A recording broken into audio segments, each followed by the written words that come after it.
ধন্যবাদ আপনাকে।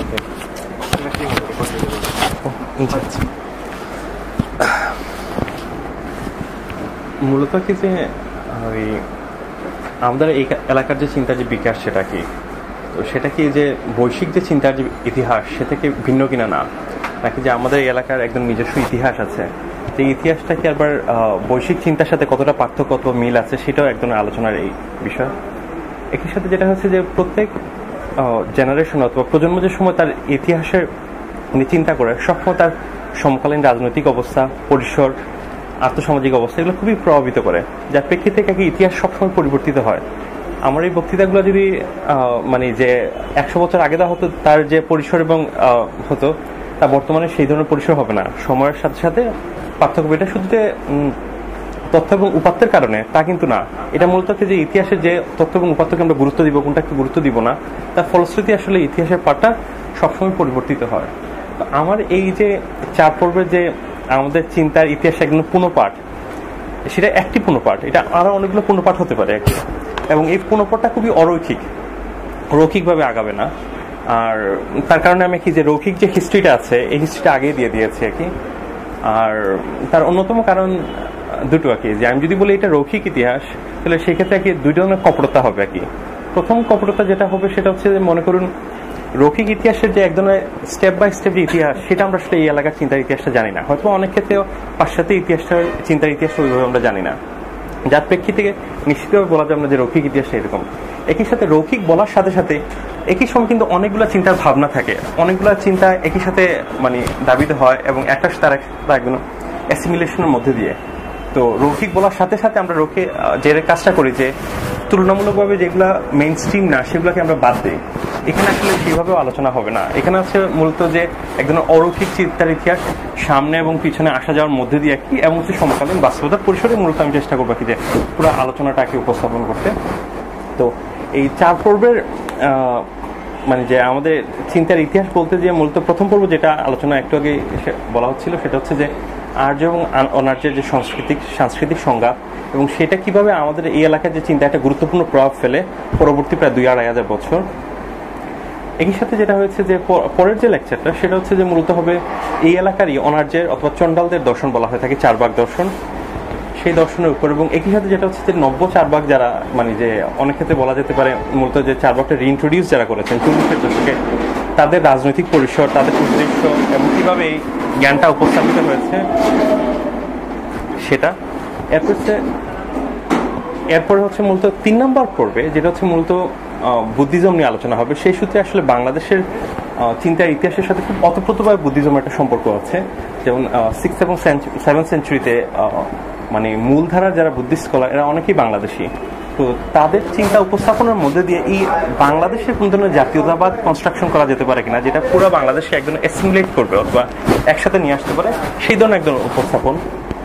আর একবার লাস্টের যে মানে লেকচার যেটা হচ্ছে পুরো সবগুলো আলোচনাকে পুনরায় একবার রিপার্ট করা, সেটা হচ্ছে মূলত তারা যুক্তিবাদী আমরা অযৌক্তিক, যে ওয়েস্টার্ন যে ডাইকোটমি যেটা আছে যে ওয়েস্টার্ন নিজেকে একদম রেশনাল ভাবে, আমরা ইরেশনাল, এবং সেই জায়গা থেকে কিভাবে একই যে মানে উপনিবেশিত মনস্তত্ব গঠন হয় এবং সেখান থেকে কিভাবে আমাদের আত্মপরিচয়ের যে রাজনীতি এবং সেটার সাথে আসলে কতগুলো সমকালীন বিষয়গুলো যুক্ত হবে। যেমন মনে করুন যে সমকালীন মানে কংগ্রেসের পলিটিক্যাল যে এজেন্ডা যেগুলো অথবা বেসিস, ফিলসফিক্যাল বেসিস অথবা বেঙ্গল এনলাইটমেন্টের যে ফিলসফিক্যাল বেসিসগুলো, একই সাথে শিবসেনা অথবা যে বিজেপির যে ফিলসফিক্যাল যে বেসিস যেগুলো খুব অতপরতভাবে যুক্ত হচ্ছে হিন্দু ন্যাশনালিজমের সাথে, সেটাও একদম আলোচিত হবে। তার মানে হচ্ছে যে মানে নলেজটা অথবা ফিলসফিটা লিনিয়ারলি হচ্ছে নাকি বিভিন্ন আপস অ্যান্ড ডাউন এবং ফোর্থ অ্যান্ড ব্যাকওয়ার্ডের মধ্যে পুরো আলোচনাটা হবে আর কি। এতে করে হয়তো আপনাদের কাছে খানিকটা যদি ইনকনসিস্টেন্ট কোথাও মনে হয় তাহলে বলতে পারেন, আমি সেই জায়গায় একটা কাভার আপটা করবো আর কি।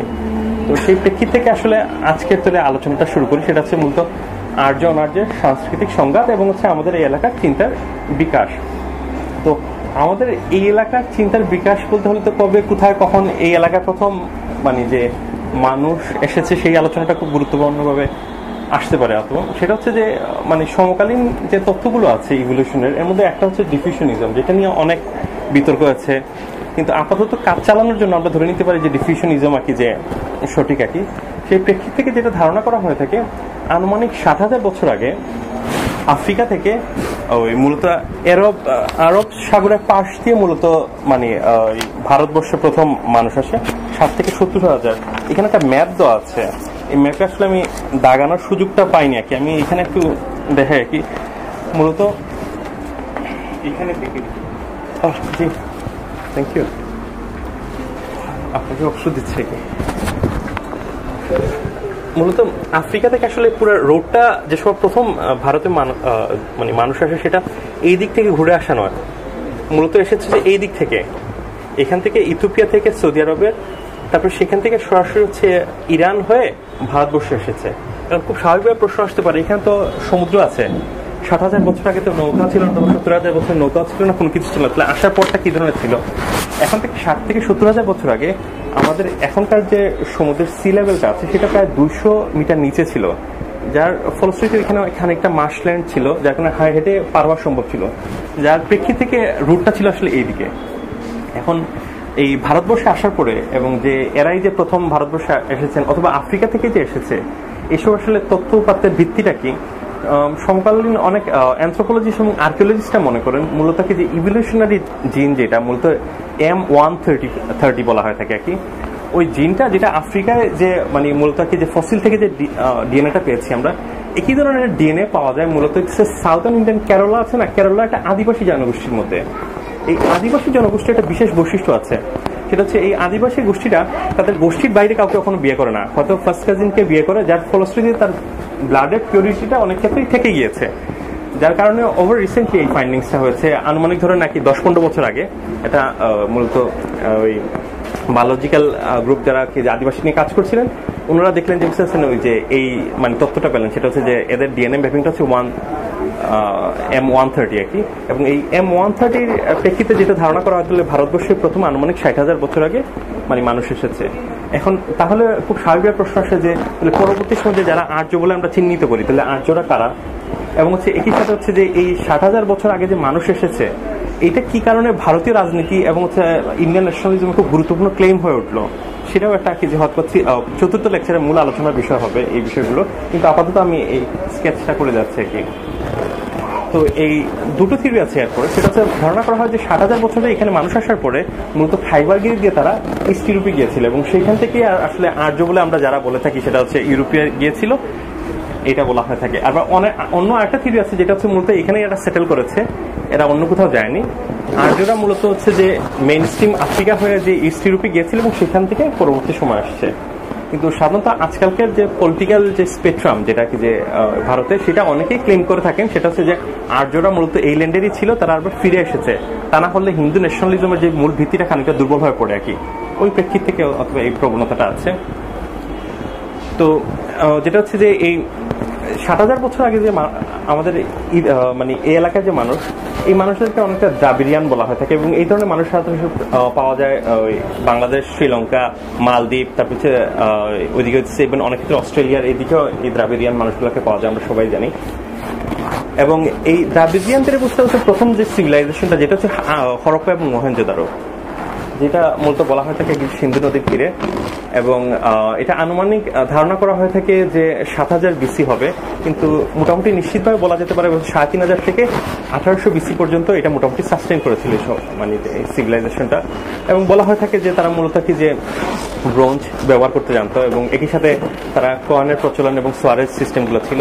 কিন্তু মূল বিষয় যেটা হচ্ছে যে এখানে আমাদের এদেরকে যদি আমরা অনার্য বলে থাকি, তাহলে আর্যরা হচ্ছে যে মূলত বাইরে থেকে ইস্ট ইউরোপ থেকে এসেছে, এবং ধারণা করা হয় থেকে সম্ভবত আমাদের এখানে খুব রিসেন্টলি যে আর্য এসেছে তারা মূলত তুর্কমেনিস্তান, যে ওই আফগানিস্তানের যে উপরে একটা ছোট দেশ আছে যেটা তুর্কমেনিস্তান, এই মুহূর্তে ডিক্টেটরদের মানে একজন মানে সামরিক ডিক্টেটর, উনি মূলত কি সামরিক জান্তা রাষ্ট্র পরিচালনা করছেন, সেখান থেকে ধারণা করা থাকে আনুমানিক প্রায় 3-3,500 বছর আগে প্রথমে এদের একটা অংশ আসছে ইরানে। সেই ইরানে মূলত যে জোরাথুস্ট্রিয়ান বলে আমরা যাদেরকে বলে থাকি, এরাই পরবর্তী সময়ে মূলত আর্য, এবং এরা প্রায় 1000 খানেক বছর এখানে সেটেল করে, এবং পরবর্তী সময় আনুমানিক যেটা হচ্ছে যে আগে ধারণা করা হতো যে 1500 BCর দিকে আর্যরা ভারতবর্ষে খাইবার গিরি দিয়ে আসছে, কিন্তু আজকালকে অনেকে মনে করেন মূলত সম্ভবত সেটা না, সম্ভবত সেটা হতে পারে প্রায় 2000 BC এরকম সময়, আরো 500 বছর আগে হয়তো বা ভারতবর্ষে আর্যরা আসছে। এবং এখানে মূলত ওই যে 2 নম্বর যে ম্যাপটা দেওয়া হয়েছে সেটা কি যে কোন দিকে এসেছে সেটা লোকেট করা আর কি। আচ্ছা, যে আর্যরা আসার পরটা এবং হরপ্পা এবং মহেঞ্জোদারো, মানে ম্যাপটা অনেক ছোট হয়ে গিয়েছে তুলনামূলকভাবে। এখন আমরা প্রচলিত হিস্ট্রিতে যেটা জানি সেটা হচ্ছে যে আর্যরা হরপ্পা এবং মহেঞ্জোদারোকে আক্রমণ করেছিল এবং তারা পরাজিত হয়েছিল এবং সেখানে আর্যরা সেটেল ডাউন করে। এই পুরা ধারণাটার একটা গুরুত্বপূর্ণ আর্কিওলজিক্যাল ভিত্তির উপরে, সেটা হচ্ছে যে হরপ্পার পাশে একজন একটা স্কুল পাওয়া গিয়েছিল, সেই স্কুলে এখানের মধ্যে একটা আঘাত ছিল। সেই আঘাত থেকে ধারণা করা হয়তো সম্ভবত কেউ আক্রমণ করেছিল, যার কারণে হরপ্পা এবং মহেঞ্জোদারো দুইটাই পরাজিত হয়েছিল এবং যার ফলশ্রুতিতে এই যে স্কেলটা থেকে অনুবাদ করা ছিল। তো মূলত এটাকে প্রথম মানে প্রশ্নবিদ্ধ করেন রুমেলা থাপার, যে খুব নাম করা মানে হিস্টোরিয়ান। উনি বলেন যে একটা তথ্য অথবা উপাত্তের উপর ভিত্তি করে এই ধরনের বিশাল ধরনের মানে সিদ্ধান্তটা আসলে কতটা যৌক্তিক এটা নিয়ে।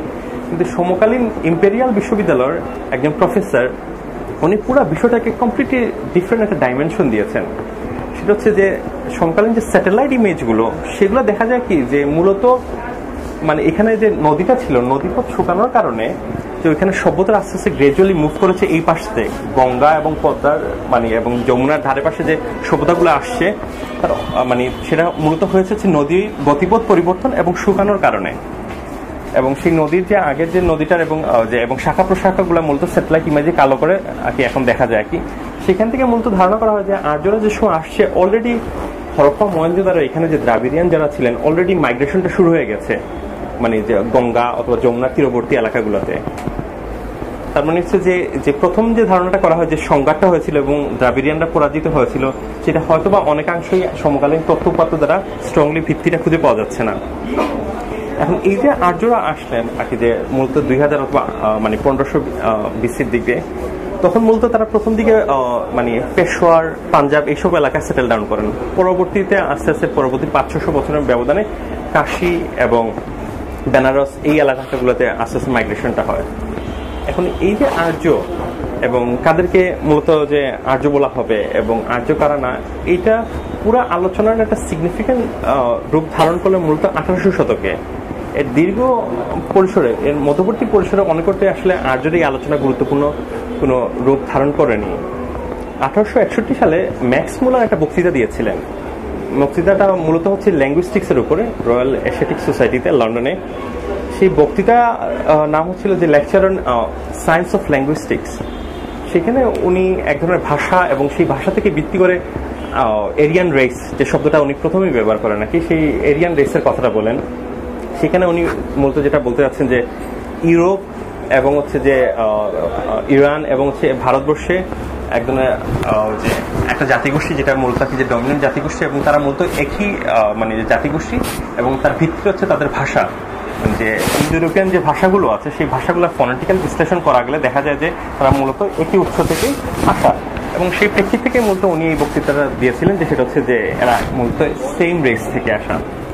কিন্তু পরবর্তীতে যে সমস্যাটা তৈরি হয়েছিল মানে পরবর্তী 1 দশকের মধ্যে, সেটা হচ্ছে যে ম্যাক্স মুলারের বক্তৃতা ছিল মূলত স্পেসিফিক্যালি ল্যাঙ্গুইস্টিক্সের ধারণা থেকে, কিন্তু এই ল্যাঙ্গুইস্টিক রেসের ধারণা থেকে নিয়ে আসা হয় মূলত হচ্ছে যে মানে বায়োলজিক্যাল রেসের জায়গা, এবং সেখান থেকে এক ধরনের পলিটিক্যাল অ্যাটমসফিয়ারটা যেটা আছে সেটা হচ্ছে যে মূলত ব্রিটিশদের ওই যে ধারণাটা উৎপাদন করা হয় সেটা হচ্ছে যে এই যে রেসের যে ধারণাটা সেটা হচ্ছে আর্যরা মূলত হচ্ছে যে উন্নত জাতিগোষ্ঠী, কিন্তু এই আর্যদের মধ্যে আবার বিভিন্ন ক্যাটাগরাইজেশন আছে। এবং একই সাথে যেটা হচ্ছে যে মনে করুন ওই সময় অ্যানথ্রোপোলজিস্টরা মনে করতেন যে মানুষের জাতিগোষ্ঠীকে 3টা ভাগে ভাগ করা যায়, সেটা হচ্ছে সাদা, হলুদ এবং হচ্ছে কালো। এবং হলুদরা হচ্ছে মূলত মিক্সচার, এবং সেই প্রেক্ষিত থেকে পিওর আর্যরা হচ্ছে নর্ডিক ইউরোপিয়ানরা, মানে যে নর্ডিক অথবা যে নর্থার্ন যে কান্ট্রিগুলো আছে স্ক্যান্ডিনেভিয়ান কান্ট্রি, এই এলাকা ইউরোপিয়ান এই দেশগুলোর লোকরা হচ্ছে মূলত পিওর আর্য। এবং হচ্ছে যে স্পেন, ইটালি থেকে শুরু করে গ্রিস থেকে শুরু করে যে মধ্যপ্রাচ্য এবং হচ্ছে ভারতবর্ষের যে আর্য যাদেরকে বলা হয়ে থাকে তারা এক ধরনের মিক্সড। এখন ব্রিটিশ কলোনিয়াল পিরিয়ডে এই আইডিয়াটা ছিল খুব গুরুত্বপূর্ণ দুটো প্রেক্ষিত থেকে। একটা হচ্ছে যে ব্রিটিশ যে এখানে যে শাসন ব্যবস্থা, এই শাসন ব্যবস্থা এটা খুবই মানে হেল্পফুল একটা টুলস ছিল। তার কারণ ছিল যেটা হচ্ছে যে একদিকে হচ্ছে ব্রিটিশের সুপিরিয়র জাতি সেটা প্রতিষ্ঠিত হচ্ছে, যেহেতু সে মানে পুরোপুরি সাদা, এখান থেকে আবার আমরা একটা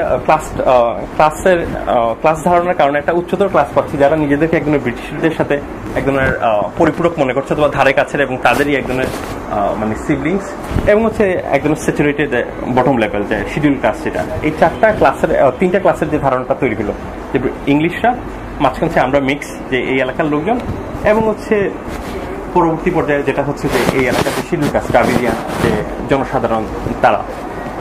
এখন মূলত যেটা হচ্ছে যে এই যে দ্রাবিড়িয়ান যে জনসাধারণ অথবা যে আর্য যে জনসাধারণ, এই আর্য শব্দটা যদিও এজ এন রেস হিসাবে ম্যাক্স মুলার প্রথম ব্যবহার করেন, কিন্তু ঋগ্বেদে দেখা যায় প্রায় ধরুন যে 36টা হেমের মধ্যে 34টা হেমের মধ্যেই কিন্তু বুঝতে পেরেছেন যে এই আর্য শব্দটা ব্যবহৃত হয়েছে। ঋগ্বেদে আর্য শব্দটা মূলত ব্যবহার করা হচ্ছে যে অনারেবল, শ্রদ্ধেয় মানুষ হিসাবে, কিন্তু এই আর্য শব্দটার মূলত এর আগের যে পূর্ববর্তী যে ব্যবহারটা যেটা পাওয়া যায় মূলত কি যে ওই ইরানিয়ান ডিসকোর্সগুলোতে, জুরাতুস্টিয়ান রিলিজিয়াস টেক্সটগুলোতে, সেখানে আর্য শব্দের অর্থ হচ্ছে মূলত মানে যে ওন ল্যান্ডার অথবা পিপুল ফ্রম দ্য ইরান, মানে এই অর্থে ব্যবহার করা হয়ে থাকে, যে মূলত যে ইরানের লোকরাই হচ্ছেন মূলত আর্য। এখন খুব স্বাভাবিকভাবে একটা প্রশ্ন জায়গা, সেটা হচ্ছে ঋগ্বেদটা রচনা হয়েছে কোথায় এবং কি পরিসরে।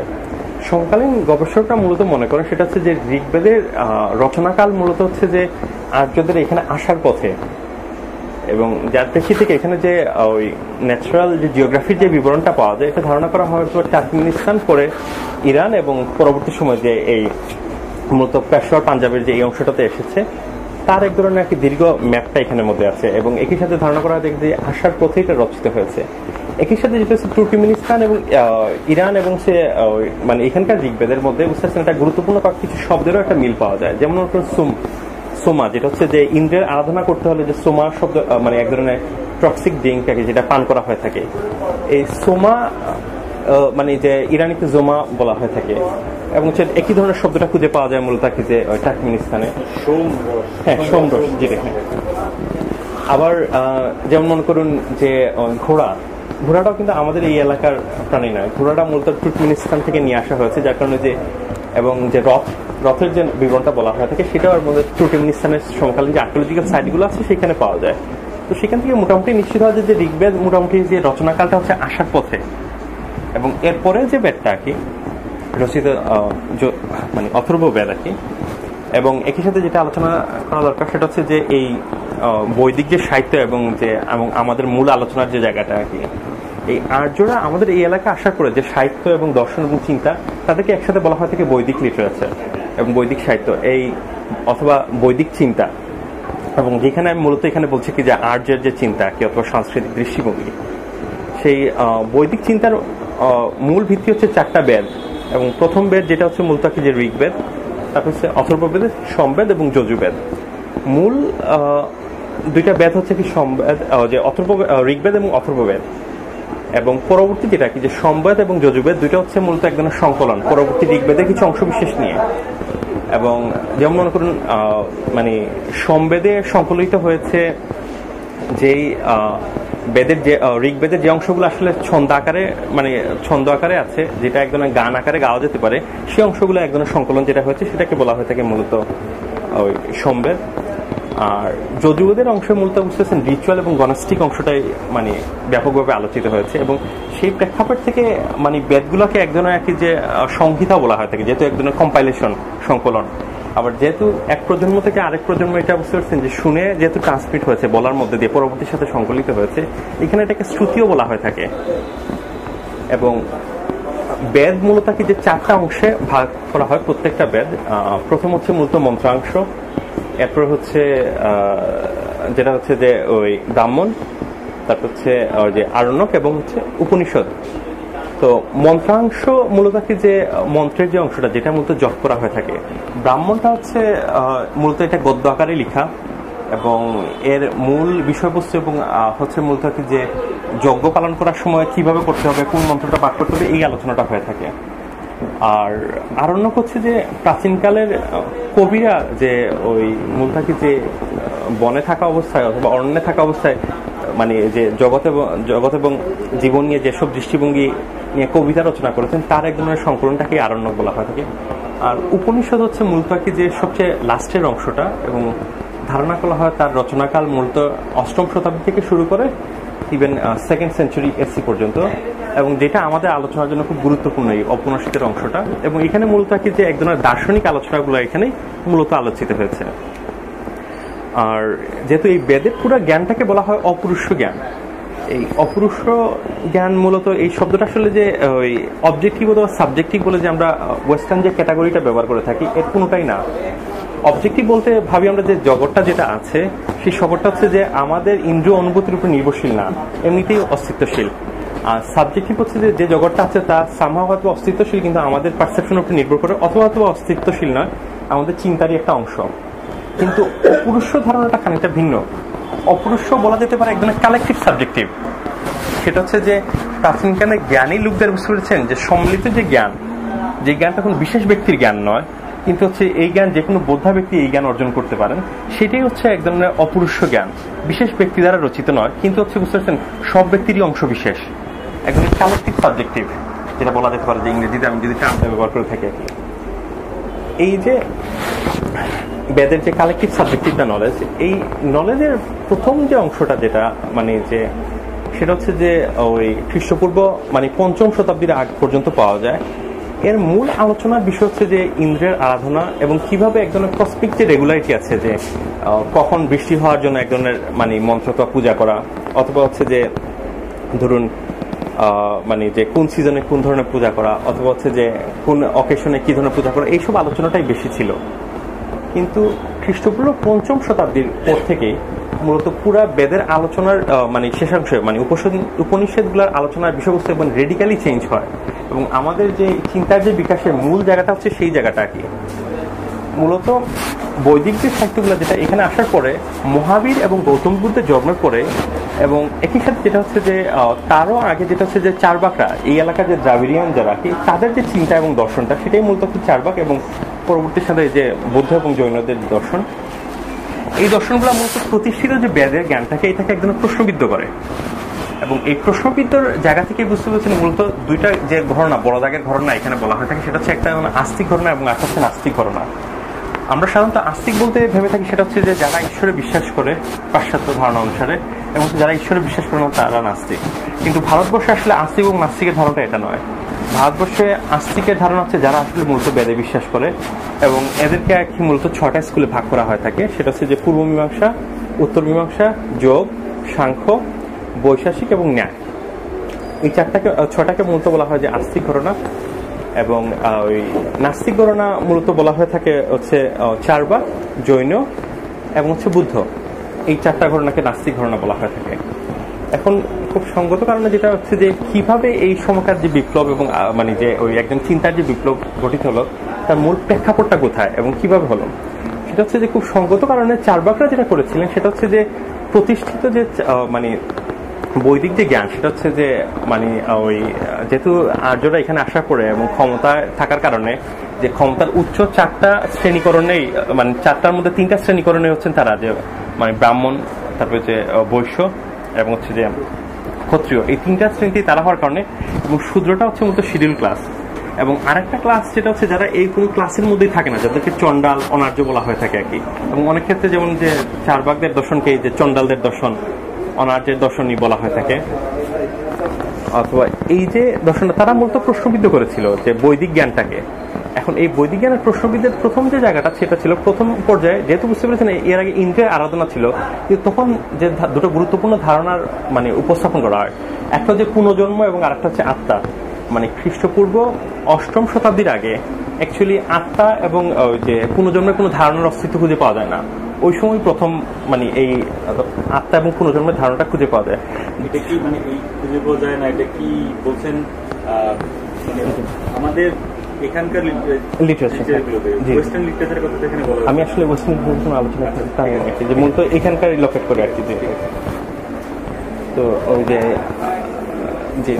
মানে আত্মার ধারণাটা খুঁজে পাওয়া যায় না, এবং এই আত্মার ধারণাটা যে না খুঁজে পাওয়ার একটা গুরুত্বপূর্ণ যেটা কারণ হতে পারে, একটা কারণ যেটা হচ্ছে যে মূলত ফিলসফিক্যাল যে বেসিসটা সেটা সবসময় হচ্ছে যে পলিটিক্যাল সিচুয়েশনের মধ্যে দিয়ে এবং হচ্ছে যে সামাজিক অবস্থার মধ্যে দিয়ে প্রশ্নবিদ্ধ হওয়ার মধ্যে দিয়ে একদম ফিলসফিটা ইভলভ করে। ওই সময় এর আগে যেটা হচ্ছে যে আর্যদের যে সংস্কৃতি সেটা একদম চ্যালেঞ্জ হচ্ছিল। তার নমুনাটা মূলত খুঁজে পাওয়া যাচ্ছে শতপথ ব্রাহ্মণ নামে একটা উপনিষদ আছে, যেটা ধারণা করা হয় মোটামুটি ধরুন যে খ্রিস্টীয় সপ্তম অথবা অষ্টম অথবা ষষ্ঠর দিকে আর কি রচিত। এই শতপথ ব্রাহ্মণের বিষয়বস্তু হচ্ছে যে আসলে একজন বিশেষ ধরনের ব্রাহ্মণদের উদ্দেশ্যে এই ব্রাহ্মণটা লেখা হয়েছে। এটা মূলত কি বৃহদারণ্যক উপনিষদেরই একটা অংশ। এই ব্রাহ্মণটা বলা হচ্ছে যে যারা মূলত পিওর আর্য না,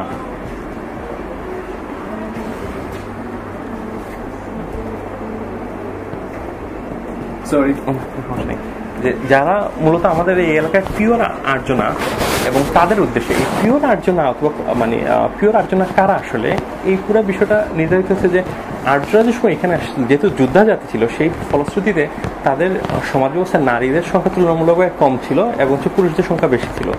যার প্রেক্ষিত থেকে যা হয়েছিল সেটা হচ্ছে যে মানে ঋগ্বেদে খুব স্বাভাবিক বৈধতাই দেওয়া হয়েছিল যে এই এলাকার নারীদের সংভোগ এবং গ্রহণ করতে, যার ফলশ্রুতিতে খুব স্বাভাবিকভাবে কয়েক জেনারেশনের মধ্যে মানে প্রচুর ওই যে মানে মানে প্রচুর নারী পুরুষের, যেহেতু এই এলাকার নারী পুরুষের বন্ধনের কারণে যে বাচ্চাদের জন্ম হয়েছিল, এরা অনেকেই কিন্তু পিওরলি যে আর্যরা যারা পাশ্চাত্য মানে যে মূলত যে তুর্কমেনিস্তান অথবা ইরান থেকে এসেছে তারা না, একদম মিক্সচার এই এলাকার দ্রাবিডিয়ান এবং হচ্ছে যে আর্যদের মিক্সচার তৈরি হচ্ছিল। এবং একই সাথে যেটা হয়েছিল যে এই এলাকার সংস্কৃতির একটা অদ্ভুত প্রভাব ছিল এদের মধ্যে। তার একটা কারণ যেটা হতে পারে সাধারণত যে মানে আমার যদি যেহেতু বাড়ির সিলেটে, আমার ওয়াইফের বাড়ি নোয়াখালীতে হয়, এবং আমি যদি নোয়াখালীতেই থাকি তাহলে আমার মেয়ে অথবা সন্তান খুব স্বাভাবিকভাবে নোয়াখালীর একটা সংস্কৃতির প্রভাব থাকবে। তার কারণ হচ্ছে ওইখানকার খাদ্যাভ্যাস, একই সাথে ওইখানকার ভাষা, এটা খুব অদ্ভুতভাবে তার চিন্তা এবং ধারণাকে মানে যে ইনফ্লুয়েন্স করবে। এক্স্যাক্টলি সেম ঘটনাটা ঘটেছিল ওই সময়টাতেই। সেটা হচ্ছে মূলত ওই সময় মানে বৈদিক সংস্কৃতির মধ্যে একদিন অদ্ভুত টেনশনের সূত্রপাত ঘটে। সেটা হচ্ছে যে তাদেরই মানুষ, তাদেরই জেনারেশন যারা বুঝতে পেরেছেন, একজন বুঝতে পেরেছেন অনার্যের চিন্তাধারা প্রভাবিত হচ্ছিল, এবং সংস্কৃত ভাষার যে চর্চা, যেটা অনেকে আবার আজকালকে মনে করেন যে সংস্কৃত ভাষা কোনো মানে কথ্য ভাষা ছিল না, মূলত একজন রিচুয়ালের ভাষা ছিল, বাট আপাতত যদি ধরে রাখি যে এটা চর্চিত ভাষা ছিল, তখন একদিন ফিয়ার তৈরি হয় যে ভাষা সংস্কৃতি সবকিছু একজনের ডিস্টর্টেড হওয়ার সম্ভাবনা। এবং যার ফলশ্রুতিতে যে পাণিনির যে ব্যাকরণ যেটা লিখেছিলেন, এবং নম চমস্কি যেটাকে বলেছিলেন যে পৃথিবীর সর্বকালের সর্বশ্রেষ্ঠ ব্যাকরণ, তার কারণ হচ্ছে এই ব্যাকরণটা এমনভাবে লেখা যে সেটা হচ্ছে যে বুঝতে পারছেন যে ভাষাকে একদম কাঠামোবদ্ধ করা। আজকালকে আমরা জানি ভাষা খুবই চলমান, মানুষের জৈবিক দেহের মতো সবসময় পরিবর্তনশীল, কিন্তু মানে মূলত পাণিনির ধারণা ছিল ভাষাটাকে রুদ্ধ করতে হবে। একই ধরনের বৈদিক চিন্তাগুলোরও একদম প্রবণতা ছিল যে রুদ্ধ করা, কারণ যেহেতু তারা বুঝতে পেরেছেন তাদের সংস্কৃতি বিভিন্নভাবে প্রশ্নবিদ্ধ হচ্ছিল, এবং এই প্রশ্নবিদ্ধ এবং রুদ্ধ মানে এবং সেই রুদ্ধতার যে প্রতিউত্তর দেওয়ার যে এই প্রবণতা, এইটাই এক ধরনের দার্শনিক আলোচনাটাগুলোর সূত্রপাত ঘটে। যেমন আমাদের এই এলাকার যারা মূলত যে দর্শন, যেটা অনার্যের সাংস্কৃতিক দর্শন, মূলত কি যে যেমন আর্যরা তো আত্মায় বিশ্বাস করে না, বুদ্ধের মানে মূলত থেরবাদীদের অনেকেই মূলত যোগাচাররা খানিকটা হলেও আর কি মূলত বুদ্ধদের মানে যে বড় দাগে দুটো ভাগ করা হয়ে থাকে, মহাযান এবং হীনযান। এবং হীনযানদের সবাই আত্মা বিশ্বাস করে, কিন্তু মহাযানদের মূলত যোগাচার যারা, এরাই মূলত এক ধরনের এখনো মানে আত্মার অস্তিত্ব অথবা চিত যে শব্দটা ব্যবহার করা হয়ে থাকে, এর একজন অস্তিত্বে বিশ্বাস করে, বাকি ধারাগুলো বিশ্বাস করে না। জৈনদের মধ্যে একই ধরনের প্রবণতা আছে। এই যে আত্মায় অবিশ্বাস, তার মানে ফলশ্রুতিতে এক ধরনের প্রশ্ন আসে যে চলে যে রাইভাল যে মানে ডক্ট্রিনগুলো তৈরি হচ্ছে, যে বুদ্ধিজম অথবা চারবাক, একই সাথে যে বুদ্ধি মানে উপনিষদের যে দর্শন, যেটা এর মধ্যে একদম তুলনামূলক আলোচনার যে প্রশ্ন এবং তৈরি হয়, এবং যার ফলশ্রুতিতে ওই সময় তোলে যে দুই ধরনের ধারার লোকের মধ্যে কিভাবে বিতর্ক হবে এবং বিতর্ক বিষয়বস্তু কিভাবে হবে, তখন এই বিতর্ক নিয়ে সূত্রপাত হয় বিশাল আলোচনা এই এলাকায়। জি, এবং হচ্ছে যে যার কারণে যে এই এলাকার মঠ এবং বিহারগুলোতে যেটা করা হতো সেটা হচ্ছে বাধা বিধি নামে এক ধরনের বুঝতে পেরেছেন যুক্তিবিদ্যার এক ধরনের পাঠ দেওয়া হতো। কিন্তু ভারতে এই বিতর্কের অনেকগুলো গুরুত্বপূর্ণ যে স্কুলগুলো, সেটা হচ্ছে যে ন্যায় পাওয়া যাচ্ছে। এর মধ্যে যেমন ওই আপনাদের চরক সংহিতা, যেটাকে যে মূলত মেডিকেল সায়েন্সের টেক্সট বলা হয় থাকে, সেখানেও এক ধরনের বিতর্কের ম্যানুয়াল আছে যে কিভাবে বিতর্ক হতে পারে। আবার বুদ্ধদেরও এক ধরনের বিতর্কের ম্যানুয়াল আছে, সেটাকে চতুষ্কোটি বলা হয়ে থাকে, এবং জৈনদেরও আছে, সাতপাদ বলা হয়ে থাকে আর কি। এই প্রত্যেকটা ধারারই এক ধরনের পার্থক্য আছে আর কি একটার মধ্যে। এখন খুব সঙ্গত কারণ যে আমাদের এই এলাকায় যে এই যে যৌক্তিক চিন্তা, যেটা কি যে বিতর্ক থেকেই আসা, এই বিতর্কের মধ্যে কোন ধরনের কি ছাপ আছে কিনা পাশ্চাত্যের। কারণ হচ্ছে আমরা জানি খ্রিস্টপূর্ব 326 সালের দিকে মূলত আলেকজান্ডার এই এলাকায় ইনভেড করেছেন, এবং হচ্ছে গ্রেগো মেসিডোনিয়ান যে রাজারা ছিলেন পেশোয়ার পাঞ্জাবে, এদের অনেকেরই যে রাজারা ছিলেন, এবং এদের এখানে হয়তো দেখা যেতে পারে অনেকে বলে থাকতে পারেন যে ভারতবর্ষে যে যুক্তির যে চর্চা হয়েছে বলা হয় থেকে মূলত পাশ্চাত্য থেকে আসা। এবং গ্রেগো মেসিডোনিয়ান যে রাজারা দীর্ঘকাল থাকার কারণে হয়তো এই সংস্কৃতি এখানে একজনে বুঝতেছেন মানে চর্চিত হয়েছে এবং স্ফুরণ হয়েছে আর কি, এই জন্য অনেকে ধারণা করে থাকেন। কিন্তু এই তথ্যের এগেনস্টে দুটো গুরুত্বপূর্ণ মানে যুক্তি দ্বারা করা যেতে পারে। প্রথমত যেটা হচ্ছে যে পাশ্চাত্যের যে যুক্তির যে ধারণা, যেটা হচ্ছে যে সলিসিড অথবা সহ অনুমান বলা হয়ে থাকে, তার এক ধরনের বিশেষ বৈশিষ্ট্য আছে। আর ভারতে যে আমরা যে ন্যায় অনুমান বলি অথবা চতুষ্কোটি বলি, তার এক ধরনের বিশেষভাবে বৈশিষ্ট্য আছে। এই পাশ্চাত্যের বৈশিষ্ট্যটা মূলত এক ধরনের ক্লাস মেম্বারশিপের যে ধারণা, যেমন মনে করুন যে খুব টিপিক্যাল একটা এক্সাম্পল হচ্ছে যে সকল মানুষ মরণশীল, সক্রেটিস একজন মানুষ, সক্রেটিস মরণশীল, সেখান থেকে আমি বুঝতে পারছি বলছি যে সক্রেটিস মরণশীল সকল মানুষের ধারণা থেকে। এই যে সকল মানুষ, এটার সাথে আমি যে মানে কনক্লুশনটা লিস্ট করছি যে সকল মানুষের মেম্বার হিসেবে হচ্ছে আমি ধারণা করছি যে সক্রেটিস, এবং এখানে এই বৈশিষ্ট্যটা লিস্ট করছি। এই যে ক্লাস মেম্বারশিপের ধারণা খুব বেসিক মানে গ্রিক লজিকের ক্ষেত্রে। আমাদের এখানকার লজিকের মূল বেসিস আসলে একদমই ক্লাস মেম্বারশিপ ছিল না। আমাদের এই এলাকার লজিকের মূল বেসিসটা ছিল সেটা হচ্ছে যে মানে ব্যক্তি সম্পর্ক, এবং হচ্ছে ভারতবর্ষে এই ব্যক্তি সম্পর্ক নিয়ে প্রায় ১,৫০০ বছরে প্রায় ৫০০ থেকে ৬০০ বই লেখা আছে আসলে ব্যক্তি সম্পর্কটা কি। এবং এই নিয়ে ব্যক্তি সম্পর্কটা আসলে সাধারণত মানে সময়ের সাথে যেহেতু মানে পরিবর্তিত হচ্ছে, প্রায় ২৩টা সংজ্ঞা পাওয়া যায়। বাট মূলত আমি ওয়ার্কেবল একটা সংজ্ঞা বলি যেটা ন্যায়শাস্ত্র থেকে নেয়া। সেটা হচ্ছে যেমন মনে করি একটা টিপিক্যাল উদাহরণ হতে পারে যে পর্বতে ধোঁয়া দেখা যাচ্ছে, সেখান থেকে আমি অনুমান করছি এখানে আগুন আছে। এই যে ধারণাটা, এটা করা হচ্ছে মূলত আগুন এবং হচ্ছে পর্বত, ওই যে আগুন এবং ধোঁয়ার মধ্যে এক ধরনের সম্পর্কের জায়গা থেকে। এই সম্পর্কটা একদমই কজাল সম্পর্ক না, কার্যকারণের সম্পর্ক না, এক ধরনের মোর অফ বুঝতেছেন ব্যক্তির সম্পর্ক। যে ধারণা করা হচ্ছে যেখানে ধোঁয়া থাকবে সেখানে আগুন থাকবে, যেখানে আগুন থাকবে সেখানে ধোঁয়া থাকবে। কোরিলেশন একটা সম্পর্ক, হ্যাঁ, কজেশন একদম কোরিলেশনের জায়গা থেকে আর কি। বাট পরবর্তী সময় অনেকগুলো সংজ্ঞা দেওয়া আছে যেটা ভেরিয়েশন আছে। ২ নম্বর যে পার্থক্যটা, সেই পার্থক্যটা হচ্ছে যে পাশ্চাত্য যুক্তিবিদ্যা যেমন বলা হয়ে থাকে, যেমন সমকালীন পোস্ট মডার্নিস্ট অথবা পোস্ট স্ট্রাকচারালিস্ট, এটা খুবই মানে যে ওই সমালোচনা করে থাকেন বাইনারি অপোজিশনের ধারণা, যে যেটা হচ্ছে যে হ্যাঁ এবং না দুটো, মানে কোনটা হ্যাঁ অথবা না। এবং এটা মূলত আসছে যে অ্যারিস্টটলের যে গোল্ডেন রুলস থেকে। প্রথমটা হচ্ছে আইডেন্টিটি, যে বস্তু এক্স যা এক্স তাই। ২ নম্বর হচ্ছে যে কোনো বিষয় হয় হ্যাঁ হতে অথবা না হবে, এবং তার কোনো মধ্যবর্তী অবস্থান থাকবে না। জি। এবং ৩ নম্বর যেটা হচ্ছে মূলত কি যে মানে দুইটাই একসাথে থাকতে পারে না। ভারতবর্ষের যুক্তিতে অ্যাকচুয়ালি এই ৩টা রুলের কোনোটাই আসলে শ্রদ্ধা করে না। যেমন হচ্ছে যে মনে করুন চতুষ্কোটি যে বুদ্ধ যুক্তিবিদ্যা, সেই যুক্তিবিদ্যাটা যেমন মনে করুন যে গ্লাসে পানি আছে, তারপরের মানে এটা ৪টা মানে প্রপোজিশন থাকে, বেসিক প্রপোজিশন। সেকেন্ড প্রপোজিশনে সে মূলত বলবে যে গ্লাসে পানি নেই। ৩ নম্বর প্রপোজিশন বলবে সেটা হচ্ছে গ্লাসে পানি আছে এবং নেই। ৪ নম্বর প্রপোজিশন বলবে গ্লাসে না পানি আছে না গ্লাসে শূন্য। এই ৪টা প্রপোজিশন আকারে বলে আর কি। কিন্তু এখানে আসলে মানে যে ওই চতুষ্কোটিটা শেষ হয় না। চতুষ্কোটি আর একটু কমপ্লেক্স হয়ে দাঁড়ায়, যে সময় বলে বুঝতেছেন এর কোনোটাও সত্য না হতে পারে। মানে এই চারটাই জি হ্যাঁ নানন্দা এবং সত্য হতে পারে আর কি। তো দীর্ঘকাল পাশ্চাত্য মানে ওই স্কলারদের কাছে মূলত এটা একজন অ্যাবসার্ড চিন্তা ভাবনা মনে হয়েছিল। কিন্তু সমকালীন আলোচনার মধ্যে দিয়ে যেটা দেখা যায়, এটা একজন রেশনাল সিস্টেম আছে এবং যেটা সিমেন্টিক্স আসলে খুঁজে পাওয়া সম্ভব আর কি। আমার এখানে একটা দীর্ঘ লেখাও আছে এই বিষয়টা নিয়ে আর কি। যে আর এরপরে সাতবা যেটা কি জৈনদের যে যুক্তিবিদ্যা, এরা মনে করে যে কোনো বিষয়ে আবার 7টা অল্টারনেটিভ আছে। যেরকম বুদ্ধরা মনে করে মূলত 4টা কি, সেটা হচ্ছে মনে করুন যে গ্লাসের মধ্যে পানি আছে, এবং তারা এর প্রথমে যেটা বলে থাকে যে সম্ভবত গ্লাসে পানি আছে এবং এটা ভাষায় প্রকাশযোগ্য। সম্ভবত গ্লাসে পানি আছে কিন্তু ভাষায় পানি নেই এবং ভাষায় প্রকাশযোগ্য। সম্ভবত গ্লাসে পানি আছে এবং নেই কিন্তু ভাষায় প্রকাশযোগ্য। তারপর বলতে বুঝতেছেন মানে এই বিষয় মানে ব্যক্ত করা যাবে না। তারপরটা বলা হচ্ছে যে সম্ভবত গ্লাসে পানি আছে কিন্তু কিছুই এই বিষয়ে ব্যক্ত করা যাবে না। সম্ভবত গ্লাসে পানি নেই, ব্যক্ত করা যাবে না। 7ম নম্বর হচ্ছে সম্ভবত গ্লাসে পানি আছে এবং নেই কিন্তু এই বিষয়ে ব্যক্ত করা যাবে না। এরকম 7টা অল্টারনেটিভ থাকে। এখন এই যে সম্ভাব্যতা বা প্রবাবিলিটি, মানে প্রবাবিলিস্টিক্যালি সব সম্ভাবনাগুলো বলতে আর কি, সম্ভবত বা প্রবাবলি হতে পারে, এই ধরনের কথাটা ওখানে জি হ্যাঁ সম্ভাবনা, যেটা মূলত কি যে সংস্কৃত শব্দ সাত বলা হয় থাকে কি। এই সাত শব্দ আসলে শুধু সম্ভাবনা না, এটার এক ধরনের মেটাফিজিক্যাল বেসিস আছে। আমরা ওই যে টিপিক্যাল একটা উদাহরণ শুনে থাকি যে অন্ধের হাতি দেখার মতো, এটা মূলত আসছে জৈনদের লিটারেচার থেকে আর কি।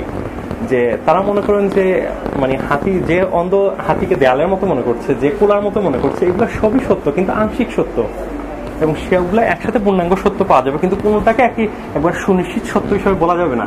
এখন বলা হচ্ছে যে সম্ভবত, এই সাত শব্দটা অর্থই হচ্ছে যে সম্ভবত, এবং এই অনেকান্তবাদ নামে যে আপেক্ষিকবাদের যে থিওরিটা পাওয়া যায় জৈনদের ক্ষেত্রে, এটা মূল বেসিসই হচ্ছে এই সাতবারটা।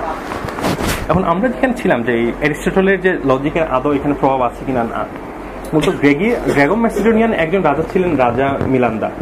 এই রাজা মিলান্দার সময়কার যে ওই মানে রাজা মিলান্দা মূলত ভারতীয় দর্শন এবং হচ্ছে বিভিন্ন বিষয়বস্তু নিয়ে খুব আগ্রহী ছিলেন। তো সেখানকার ওনার ওই যে রাজকোটে যে বিতর্কগুলো হতো, সেই বিতর্কগুলো একদম সংকলন করা হয়েছিল। সেই সংকলনটা বলা হয় যে মিলান্দা পুনা, যেটা পালি ভাষায় পরবর্তী সময় সংস্কৃত ভাষাগুলো আছে মিলান্দা প্রশ্ন নামে আর কি, এবং আজকালকে এটার ইংলিশ ভার্সনও পাওয়া যায়, বাংলাও পাওয়া যায় আর কি।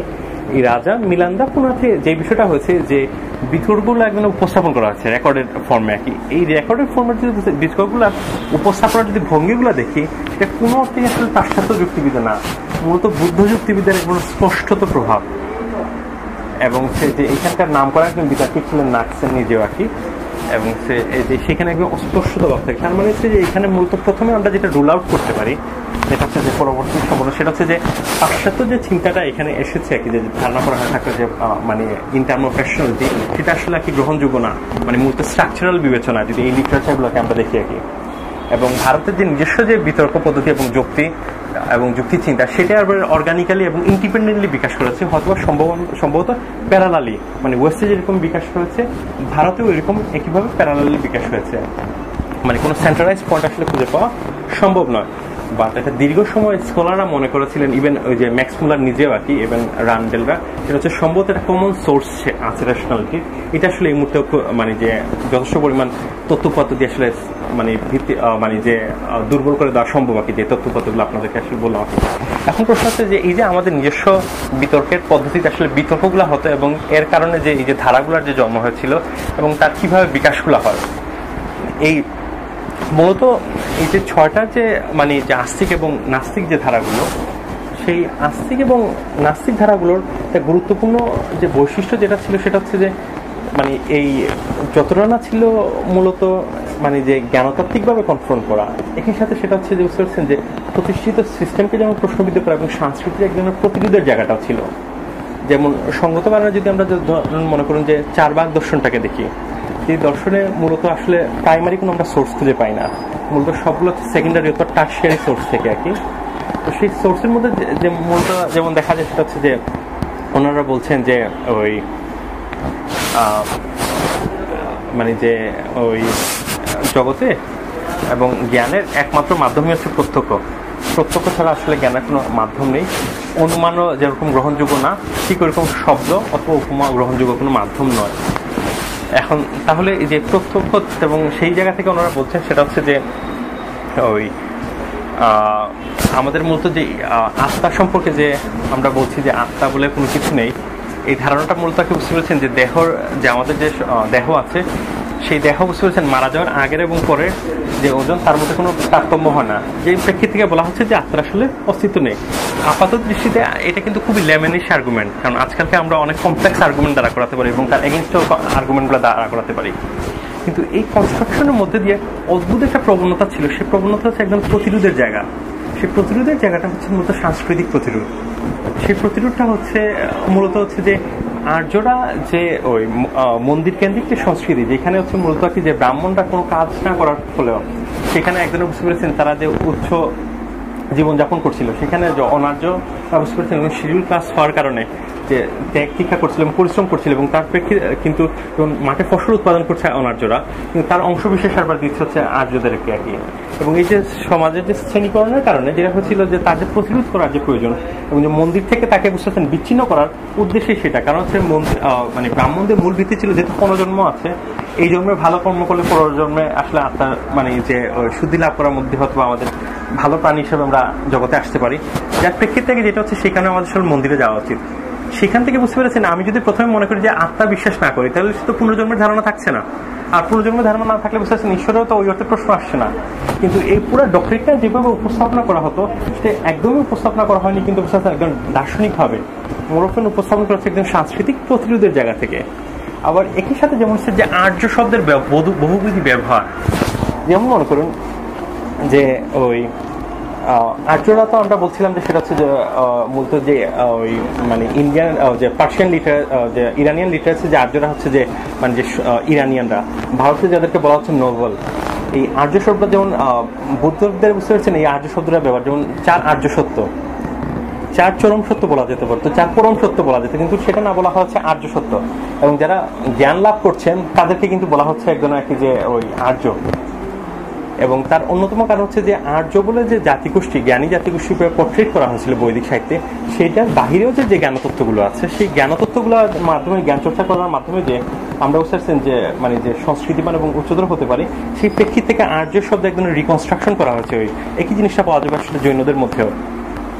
এবং এই যে আর্য অনার্যের যে সাংস্কৃতিক বিকাশ মানে সাংস্কৃতিক যে সংঘাত, এবং এই সংঘাতের ফলে মূলত এই এলাকার যে চিন্তাগুলোর পরবর্তী যে স্যাচুরেশন এবং মানে ধারাগুলোর বিকাশ হয়েছে। যেমন যে বৌদ্ধরা এবং জৈনরা যে সময় আর্য চিন্তাকে প্রশ্নবিদ্ধ করেছেন, যুক্তিবিদ্যাকে প্রশ্নবিদ্ধ করেছেন, আত্মার ধারণা এবং অধিবিদ্যা এবং জ্ঞান তত্ত্বকে, তখন যেটা করেছেন যে আর্য ধারাগুলো মানে মূলত আস্তিক ধারাগুলো তার একজন প্রত্যুত্তর দেওয়ার চেষ্টা করেছেন।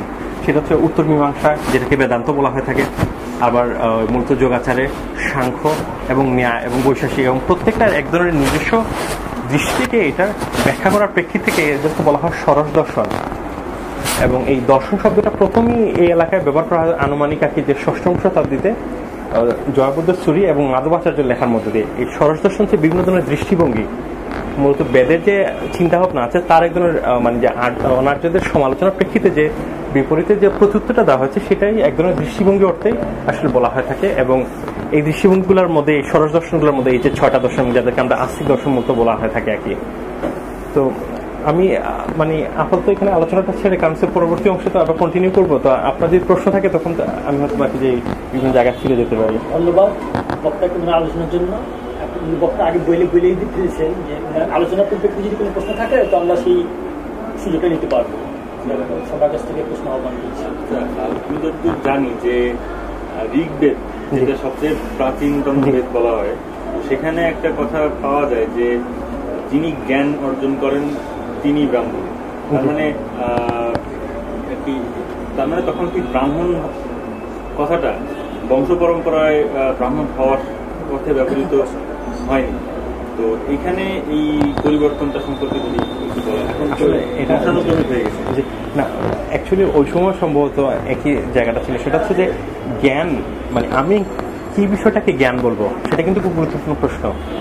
এবং মানে যেমন মনে করুন বৈদিক শাস্ত্রে যাকে জ্ঞান বলছে এবং জ্ঞানের মাধ্যম বলছে, অনার্য মানে এবং হচ্ছে যে নাস্তিক ধারাগুলোতে সেটা কিন্তু জ্ঞান বলছে না। যেমন মনে করুন এই এলাকার জ্ঞানকে বলা হয় যেমন হচ্ছে প্রমা, মানে প্রকৃষ্ট জ্ঞান, যেটা হচ্ছে বুঝতে পেরেছেন এক ধরনের সংবেদন, যেটা সুনিশ্চিত জ্ঞান। এই আর প্রমাকে আমার জানার মাধ্যমগুলোকে বলা হয় থাকে প্রমাণ। এই এলাকার জ্ঞানতন্ত্রে কি এই প্রমাণগুলো মূলত বলা হয় থাকে যে প্রত্যক্ষ, তারপর হচ্ছে অনুমান, তারপর হচ্ছে মূলত শব্দ এবং হচ্ছে উপমান। এখন মূলত এই 4টার মাধ্যমে যে জ্ঞানটা আমাদের কাছে আবির্ভূত হয়, সেই জ্ঞানের যিনি জ্ঞানী তাদেরকে বলা হচ্ছে মূলত মানে ব্রাহ্মণ। এখন মানে অনার্য ধারাগুলো মূলত মানে যে ওই মানে প্রত্যক্ষ, কেউ 4 যেমন প্রত্যক্ষ জ্ঞানের মাধ্যম মনে করছে, বাকিগুলোকে মনে করছে না। আবার বুদ্ধরা মনে করছে এবং জৈনরা মনে করছে অনুমান এবং হচ্ছে প্রত্যক্ষ একমাত্র জ্ঞানের মাধ্যম। বেদ উপমা আসলে জ্ঞানের মাধ্যম না। সেই প্রেক্ষিত থেকে একটা বিশাল জ্ঞানরাশি, যেটা বৈদিকদের মতো একটা জ্ঞানের ভান্ডার যেটা বেদ, সেটা আসলে মূলত যে অনার্যরা এটাকে গ্রহণ করছে না, যার প্রেক্ষিত থেকে আসলে যে বৈদিক সেন্স থেকে এনারা আসলে জ্ঞানী ওই অর্থ বলা যেতে পারে না। আমি যেটা বলতে চাচ্ছি যে বৈদিক অর্থেই জ্ঞান ধরে নিচ্ছে এখানে, তো এই কথাটা কিন্তু এটাই বোঝায় যে বৈদিক অর্থে যেটাকে জ্ঞান বলা হচ্ছে। এখন ওখানে কেউ যদি সেই জ্ঞানটা অর্জন করে বা সেটাকে মেনে নেয়, তাহলে পরেই তাকে ব্রাহ্মণ হিসেবে সেই ব্রাহ্মণের ছেলে কিনা সেটা দেখা হচ্ছে না। এরকম ব্যাপারটা ঠিক আছে কিনা যে খুব এই জোর আলোচনার একটা জায়গা ছিল, সেটা হচ্ছে যে ব্রাহ্মণ কারা, এবং এটা নিয়ে মনে হয় ইভেন সমকালীন অনেক আলোচনাগুলা মানে হয়ে থাকে আর কি। তো মূলত মানে আমি যতটুকু জানি আর কি সেটা হচ্ছে যে মূলত জ্ঞানীদেরকেই বলা হচ্ছে ব্রাহ্মণ, সেখান থেকে সব রক্তের সম্পর্কটা আসলে এখানে ডিসাইড করা হয়নি। কিন্তু যেহেতু বুঝতে পেরেছেন যে ওই বংশ পরস্পরা এই জ্ঞানটা বুঝতে পারছেন ট্রান্সমিটেড হয়, যার প্রেক্ষিত থেকে বুঝতে পারছেন এটা বংশ পরস্পরা হয়ে যায়। যেমন মনে করুন মানে যে ঋগ্বেদ যে সময় রচিত হয়েছে যে সেটা কিন্তু মূলত যেভাবে রচিত হচ্ছে সমকালীন যে সংস্কৃত ভাষা যেভাবে আছে সেরকম কিন্তু ছিল না। সাউদার্ন ইন্ডিয়ান একটা ট্রাইবাল মানে ট্রাইবাল না মেইন স্ট্রিম একটা গোষ্ঠী আছে যেখানে বেদের প্রায় 2500 বছর আগে যে সাউন্ডটা যেটা পশু পাখির সাউন্ডের মতো যেটা ছিল ওইটা বুঝতে পেরেছেন যে এখনো আছে, সেটা কিন্তু সাধারণত রেকর্ডেডও পাওয়া যায় না। তো কিছু গবেষণা থেকে দেখা গেছে তারা যেটা করা হয় যে বাবা ছেলেকে এই জ্ঞানটা দেয়, তারা একটা যে নদীর পাশে একটা দ্বীপের মতো জায়গাতে সেখানে আসার পরে 10 দিন এখানে থাকে, তারা এটা রিসাইড করে, এরপর যাওয়ার সময় পুরা ওই ঘরটা সবগুলোকে পুড়িয়ে দিয়ে চলে যায়। মানে এখানে কোনো চিহ্ন রাখা হয় না এখানে ওই জ্ঞানটা, এবং এটা একটা রিচুয়াল যে মানে এক জেনারেশন থেকে আরেক জেনারেশনে জ্ঞানের এবং ট্রান্সমিশনের জায়গা থেকে। সেই কারণে এখানে একজনের জাতিগত বিষয়টা খুব গুরুত্বপূর্ণ হয়ে দাঁড়ায় এবং সে বংশের জায়গাটা। এবং আপনি খুব গুরুত্বপূর্ণ যদি একটু খেয়াল করেন সেটা হচ্ছে যে বৈদিক পিরিয়ডে কিন্তু আপনি এই এলাকায় বুঝতেছেন বড় শিক্ষা প্রতিষ্ঠানে কোনো অস্তিত্ব পাবেন না, কিন্তু মূল্যবান বুদ্ধদের সময় যেমন আপনি তক্ষশিলা বলুন অথবা নালন্দা, বিক্রমশিলা, এরা সবগুলা কিন্তু বুঝতে পেরেছেন যেমন নালন্দা এবং বিক্রমশিলা আকার এবং আকৃতির দিক দিয়ে বুঝতে পেরেছেন অবিশ্বাস্য রকমের বড়। যেমন মনে করুন নালন্দায় তার পিক টাইমে মতো 8শ শতাব্দীতে তার স্টুডেন্ট সংখ্যা ছিল 10 থেকে 12,000 মানে, এবং শিক্ষকের সংখ্যা ছিল প্রায় 2000, এবং ইউএন সাংয়ের সোর্স থেকে যেগুলো পাওয়া যায়। এবং সেখানে শুধু কিন্তু মানে যে বুদ্ধদের দর্শন শুধু পড়ানো তা কিন্তু না, প্যারালালি এখানে বুঝেছেন বৈদিক শাস্ত্র, জ্যোতির্বিদ্যা, গণিত, ব্যাকরণ, যুক্তিবিদ্যা এবং অন্যান্য স্কুলের ধারাগুলো কিন্তু পাঠ দেওয়া হতো। এবং ওই অর্থে বুঝতে নালন্দাকে কিন্তু বিশ্ববিদ্যালয় বলা হয় থাকে। এবং আমাদের এই এলাকায় যে আমি এক জায়গায় বলছিলাম আর কি, সেটা হচ্ছে যে ওই আমাদের এই এলাকার যে বিশ্ববিদ্যালয়ের ধারণা যেটা অনেক বেশি কলোনিয়াল ধারণা আর কি, এবং এটা অনেকাংশই বন্ধা। তার অন্যতম গুরুত্বপূর্ণ কারণ হচ্ছে যে কলোনিয়াল যে উদ্দেশ্যে এই বিশ্ববিদ্যালয়গুলোকে করা হয়েছে সেটা মূল উদ্দেশ্য যেটা ছিল এখানে এক ধরনের কেরানি উৎপাদন। কারণ 1838 সালে যে সময় মূলত যেটা হয়েছে যে পার্সিয়ান ভাষা থেকে মানে যে ইংলিশকে হায়ার কোর্ট এবং অ্যাডমিনিস্ট্রেটিভ ল্যাঙ্গুয়েজ করা হলো এবং লোয়ার কোর্টে ভার্নাকুলার, তখন ইংলিশ জানা লোকের কিন্তু প্রয়োজন হলো। তখনই কিন্তু যে ইংল্যান্ডের পার্লামেন্টে 1856 সালে একটা বিল উত্থাপন করা একটা বিশ্ববিদ্যালয় করার জন্য, যেটা বাজেট ছিল 2.5 লাখ রুপি। সেটা হচ্ছে কলকাতা বিশ্ববিদ্যালয় শুধু হওয়ার কথা হচ্ছে 2.5 একর জায়গার উপরে। কিন্তু পরবর্তী সময়ে যেটা করলেন ব্রিটিশ গভর্নমেন্ট, সেটাকে এই টাকাটা দিয়ে 3টা বিশ্ববিদ্যালয় করলেন। সেটা হচ্ছে যে কলকাতা, তারপর হচ্ছে মাদ্রাজ এবং হচ্ছে মুম্বাই, এই 3টা বিশ্ববিদ্যালয় করা হয়ে থাকে আর কি। এবং সেই বিশ্ববিদ্যালয়ে খুব মজার বিষয় হচ্ছে যে প্রথম দিকে যে কোর্সগুলো পাঠদান করা হতো একটা হচ্ছে ইংলিশ লিটারেচার, যেটা ওই সময় অক্সফোর্ডে মানে ইংল্যান্ডে পড়ানো হতো না ইংলিশ লিটারেচার, সেটা ইংলিশ লিটারেচার প্রথম কিন্তু এখানে পাঠ দেওয়া হয়। 2 নম্বর যেটা হয়েছে যে ওই মানে ফিলসফি, যেটা ওয়েস্টার্ন ফিলসফি, এবং হচ্ছে মূলত কি যে ওয়েস্টার্ন হিস্ট্রি, এই 3টার মধ্যে দিয়ে যেটা হয়েছে বুঝতে ইংলিশ জানা লোক যেরকম প্রডিউস হয়েছে, একই সাথে এক ধরনের বুঝতে পেরেছেন আমাদের এই মাটি থেকে বিচ্ছিন্ন এক ধরনের জনগোষ্ঠী তৈরি হয়েছে। এবং যেটাকে আসলে আমাদের মানে চতুর্থ লেকচারের মূল আলোচনাগুলোতে এই জায়গাগুলোতে বারবার ঘুরে আসবে, কারণ হচ্ছে এখন যে ফ্লোটা মূলত ওইটাকে একদম রিভাইজ করা কি চতুর্থ লেকচারে মানে হচ্ছে কি ব্রাহ্মণ বলতে যে বিষয়টা বোঝানো হয়েছে মানে থিওরিটিক্যালি আসলে যদি আপনার উত্তরটা দেখ, থিওরিটিক্যালি আসলে এটা হচ্ছে জ্ঞানী যারা তারা, কিন্তু যে বাই প্র্যাকটিস যেটা হচ্ছে একজনের বুঝতেছেন একজন রিজিডনেস আছে, বংশ পরস্পর একজন অ্যাটিটিউডটা বাইরে জ্ঞানটা দেওয়া হয় না, মানে সর্ট অফ একটা ট্রেড সিক্রেটের মতো ব্যাপার, ফ্যামিলি সিক্রেটের মতো একটা ব্যাপার, এই ধরনের একটা জিনিস চলে আসছে। এবং এই কারণে এটা শুধু যে মানে আর্যদের ক্ষেত্রে না, অনার্যদের ক্ষেত্রে পাবেন আপনি, যেমন সে কর্মকার অথবা স্বর্ণকার, এটা কিন্তু তাদের মানে বংশের মধ্যে কিন্তু জ্ঞানটা ধরে রাখে, বাইরে কিন্তু সহজে কিন্তু জ্ঞানটা প্রদান করে না। এবং এই যে বংশ পরস্পর যে জ্ঞানের যে ট্রান্সমিশন হওয়ার এই প্রবণতা কিন্তু এইসব কারণে একটা আছে। অর্থনীতি একটা ভুল আছে, ব্রাহ্মণের ওটা তো মানে অর্থনীতি কোনো সে তো ওই জ্ঞানের মাধ্যমেই তো বেঁচে আছে, ওইটাই তো অর্থনৈতিক উপার্জনের উপায়।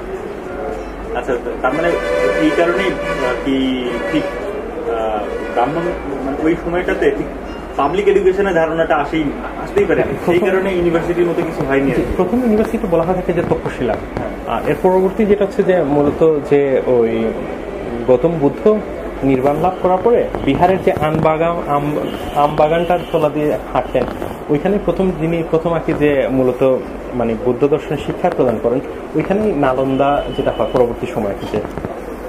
প্রথম দিকে মঠ ছিল, পরবর্তী সময় একটা বিশ্ববিদ্যালয় রূপান্তর করে।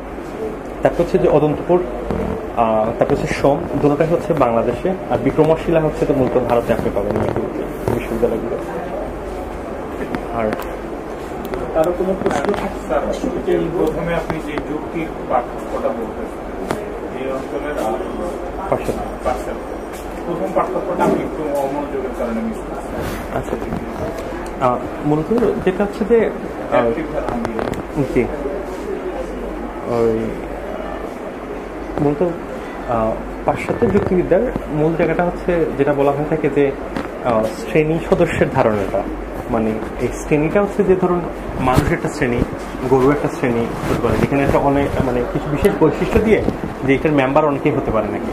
তো মানুষ শ্রেণীর অংশ যেরকম আমরা সবাই ঠিক ওরকম সক্রেটিস নিজেও, যার কারণে মানুষ শ্রেণীর যে বৈশিষ্ট্যগুলা তার মেম্বারদেরও একই বৈশিষ্ট্য থাকে। সেই প্রেক্ষিত থেকে আসলে একে বুঝতে পেরেছেন মূলত বলা হয়ে থাকে সেটা হচ্ছে পাশ্চাত্য যুক্তিবিদ্যার মূল ভিত্তিটা হচ্ছে ক্লাস মেম্বারশিপের ধারণটা। সেটা হচ্ছে যে ওই মানে যে all man are mortal, Socrates is and Socrates is mortal. এখানে একটু মানে যে এর আগে আসলে আমি অনেকগুলো একটু মানে গ্যাপ দিয়ে গেছি, যে একটু খানিক ডিটেইল বলে রাখি। এই যে আমরা সমকালীন যে ক্লাস মেম্বারশিপের যে ধারণাটা পেয়ে থাকি, এটা আসলে এরিস্টটলের অ্যানালিটিক্যাল বইয়ে এত স্ট্রংলি পাওয়া যায় না। এটা নিয়ে একটা খানিকটা বিতর্ক আছে। ধারণা করা হয় এটা মূলত কি স্কলাস্টিক পিরিয়ডে 6ম-7ম শতাব্দীতে এই ক্লাস মেম্বারশিপের ধারণাটা অনেক প্রকট করা হয়েছে। মূলত ওইখানে সম্ভবত বুঝতে পেরেছেন হতে পারে যে সাবজেক্ট প্রেডিকেটের যে আমাদের সাধারণ ব্যাকরণের যে ধারণা, ওই ব্যাকরণের ধারণাটা ছিল। আবার অনেকে মনে করেন সেটা হচ্ছে যেমন যে লুকাসোভিচ, মানে পলিশ খুব নাম করা একজন যুক্তিবিদ, তিনি মনে করেন সেটা মূলত সম্ভবত এখানে গ্রিক ভাষার এসেনশিয়াল মানে মূল যে যুক্তিটা যেটা অ্যারিস্টটল টেক্সট থেকে পাওয়া যায়, সেখানে ইফ দেন ছিল। যদি সকল মানুষ মরণশীল হয় তাহলে মানে এবং সক্রেটিস যদি একজন মানুষ থাকেন তাহলে সক্রেটিস মরণশীল। এই যে মানে যদি আমরা কেউ যদি কিন্তু আপাতত দৃষ্টিতে যেহেতু মেইন স্ট্রিম ডিসকোর্স হচ্ছে ক্লাস মেম্বারশিপ, সেখানে একটু ভিত্তি করে যদি আমরা দেখি যে ক্লাস মেম্বারশিপ যদি পাশ্চাত্য যুক্তিবিদ্যার মূল বেসিস হয়ে থাকে এবং ইভেন সমকালীন মানে যুক্তিবিদ্যাগুলো যেমন প্রপোজিশন প্রেডিকেট লজিকের, এবং ভারতীয় যুক্তিবিদ্যার মূল বেসিসটা হচ্ছে যে তার মূল স্ট্রাকচারাল বৈশিষ্ট্যটা হচ্ছে মানে ব্যক্তির সম্পর্ক। এই ব্যক্তির সম্পর্ক হচ্ছে মনে করেন যে টিপিক্যাল একটা ভারতীয় আর্গুমেন্টে বলা হয়ে থাকে যে 5টা অংশ থাকে, মানে প্রতিজ্ঞা, হেতু, তারপরে উদাহরণ, তারপর হচ্ছে যে ওই মানে নির্গমন।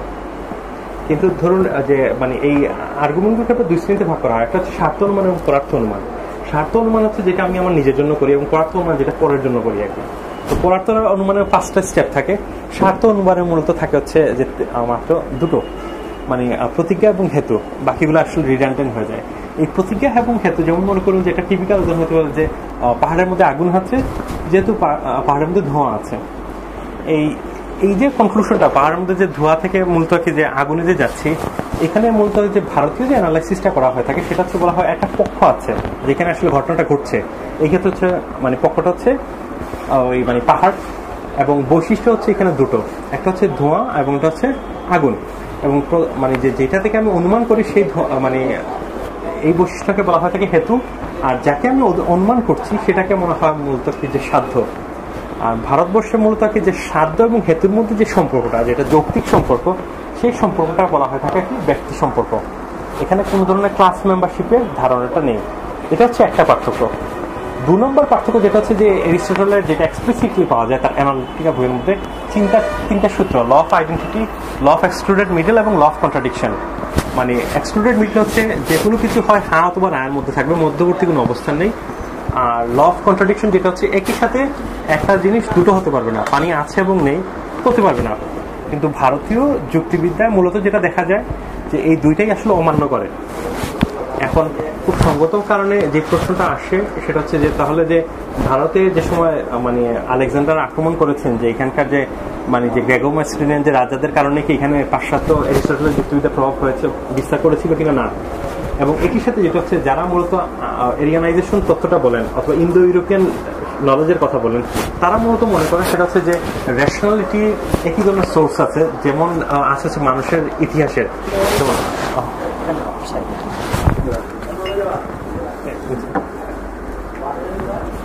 যেমন ডিফিউশনিজম যেরকম ভাবা হয়ে থাকে না যে মানুষের ইভলিউশনারি প্রথম মানুষ যেটা আফ্রিকা থেকে বিভিন্ন দিকে বিকাশ লাভ করেছে, ঠিক ওরকম ওনাদের ভাষার ক্ষেত্রে যেরকম একটা ধারণা আছে, যুক্তি এবং মানে যে বৌদ্ধিক চিন্তার ক্ষেত্রে একই ধরনের ধারণা। যুক্তির ক্ষেত্রে ওনারা ভাবেন হয়তো সম্ভবত মূল সোর্সটা হচ্ছে এরিস্টটলের মানে লজিক, এবং সেখান থেকে বিশ্বজুড়ে এটা স্প্রেড লাভ করেছে। কিন্তু যেটা দেখানো যায় এখান থেকে সেটা হচ্ছে যে আসলে ভারতবর্ষের প্যারালালি এক ধরনের যুক্তির উদ্ভব হয়েছে, এবং যেটা মানে কাঠামোগত অর্থে আসলে পাশ্চাত্য যুক্তিবিদ্যা থেকে ভিন্ন। এবং এবং যদিও মানে সিস্টেমেটিক আকারে যুক্তিচর্চাটা মূলত শুরু হয়ে থাকে একটি যে মূলত গৌতম বুদ্ধের মানে যে পয়েন্ট অফ কন্ট্রোভার্সি বলা হয় থাকে ইংলিশে, কিন্তু মূলত কি এটাকে কথা ধাতুতে। এছাড়া চারক সংহিতাতে আমরা পাচ্ছি, ন্যায়সূত্র তো পাচ্ছি। এরপরে মূলত যে মানে প্রচুর বই আছে এর পরবর্তী সময়ে। কিন্তু এর আগে যেটা হচ্ছে যুক্তির এক ধরনের ব্যবহারটা কিন্তু আমরা পাই অনেক আগে থেকে, সেটা হচ্ছে মূলত উপনিষদ থেকে কিন্তু আমরা যুক্তির ব্যাপারটা পেতে থাকি। যেমন মনে করুন যে যেটা আগে আলোচনা করছিলাম যে মানে বৃহদারণ্যক উপনিষদের একটা অংশ হচ্ছে শতপথ ব্রাহ্মণ। শতপথ ব্রাহ্মণে একটি যে গার্গী এবং যজ্ঞবল্লীর যে আলোচনা হচ্ছে আত্মা আছে কিনা না, এই আলোচনাটার মধ্যে কিন্তু এগুলো যুক্তিতর্ক উপস্থাপন করা হচ্ছে। সেটা হয়তো বা কাঠামোগত অর্থে বুঝতে পেরেছেন যে মানে স্পেসিফাই করা হচ্ছে না, কিন্তু একদম যুক্তির প্রভাব কিন্তু আমরা দেখতে পারি। পরবর্তী সময়তে একটা মাসিভ আকার ধারণ করেছিল, সেটা হচ্ছে যে পঞ্চম শতাব্দীর দিকে, যেহেতু বিভিন্ন আর্য অনার্যের যে সাংস্কৃতিক সলিউশন তৈরি হলো, বিভিন্ন ধারাগুলো তৈরি হয়েছে, তাদের মধ্যে একদম আন্তঃবিতর্ক হতো। এবং এই বিতর্কগুলোতে অনেক সময় যারা মানে বিতার্কিকরা মূলত রাজসভায় এই বিতর্কগুলো হতো, এবং এই বিতর্ক যারা মানে যারা জয়ী হতেন বিজি থেকে আসলে বিভিন্ন পুরস্কার দেওয়া হতো। যেমন রাজা মিলান্দা পুনরাতে দেখা যেত যেমন নাগসেন অনেকবারই প্রায় 1000 গরু পেয়েছেন, অথবা কয়েকশো একর জায়গা পেয়েছেন বিতর্কে জিতার কারণে। এবং একই সাথে যেটা হচ্ছে বিতর্কের মধ্য দিয়ে আসলে সিদ্ধান্ত গ্রহণ করা হতো, অথবা অনেক সময় রাষ্ট্রনীতির ক্ষেত্রে, অথবা যে বিভিন্ন ধরনের রিচুয়াল অথবা মানে ধর্মীয় অথবা হচ্ছে জ্ঞানতাত্ত্বিক জায়গাগুলো।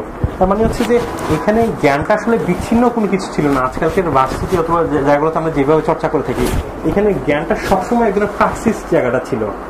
এবং যার প্রেক্ষি থেকে মানে এখানে একটা কথা আছে না যে যা কিছু সুন্দর মানে যা কিছু সত্য তাই সুন্দর তাই শিবম, মানে তাই সত্য সঠিক। এই যে ধারণাটা মানে যে আমি সত্য যা তাই আসলে সুন্দর এবং তাই আসলে সঠিক, এই যে তিনটেই একই ধরনের জীবন এবং জগৎ এবং তত্ত্ব একই ল্যাটিচিউডে, সেই জিনিসটা আসলে প্রথম থেকে এখানে যে ছিল, যেটা হয়তো পরবর্তী সময় যেটা আমরা দেখবো কি যে ওই 17th সেঞ্চুরির পরবর্তী সময় আসলে জ্ঞানের চর্চার একটা গুরুত্বপূর্ণ পরিবর্তন হয় রাজনৈতিক পরিসরের কারণে আর কি, এবং কিভাবে তার যে বিচ্ছিন্ন করে আর কি। আমি এখানে একটা শেয়ার করি, সেটা হচ্ছে পেশায় একজন চিকিৎসক, বর্তমানে বঙ্গবন্ধু শেখ মুজিব মেডিকেল বিশ্ববিদ্যালয়ে প্যাথোলজি বিভাগের রেসিডেন্ট হিসেবে আছি। একই সাথে আমি একজন চিকিৎসা বিজ্ঞানের গবেষকও।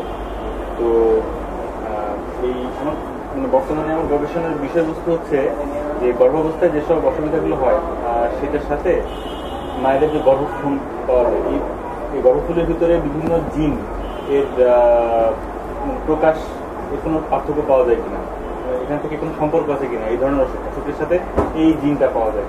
তো এটা নিয়ে আমি কিছু কাজ করছি।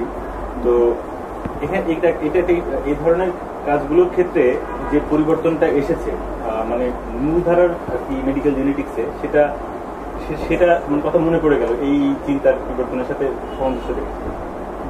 এখন থেকে প্রায় 20 বছর আগে এই ধরনের গবেষণাগুলো লক্ষ্য থাকতো এরকম কিছু, যে হচ্ছে এই মানে এই মায়ের গর্ভাবস্থায় হচ্ছে খিচুনি হয়েছে, তার হচ্ছে গিয়ে গর্ভফুলের কোষগুলোতে এই জিনটা প্রকাশিত হয়েছে, আর ওই মায়ের হয়নি, তার গর্ভফুলে এইটা প্রকাশিত হয়নি।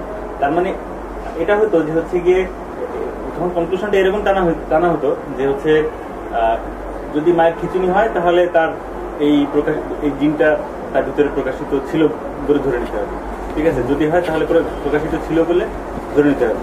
হ্যাঁ, এইভাবে আর কি কনক্লুশনগুলো টানা হতো। কিংবা এভাবে বলা যায় যে হচ্ছে গিয়ে যারা প্রকাশিত হয় এরা হচ্ছে পুরোটা ক্লাস, এই ক্লাসের বৈশিষ্ট্য হচ্ছে গিয়ে এই জিনটা প্রকাশিত হচ্ছে, এখন এই মায়ের খিচুনি হচ্ছে, তার মানে আমি ধরে নিতে পারি যে এই আর কি জিনটা তার মধ্যেও প্রকাশিত হয়েছে।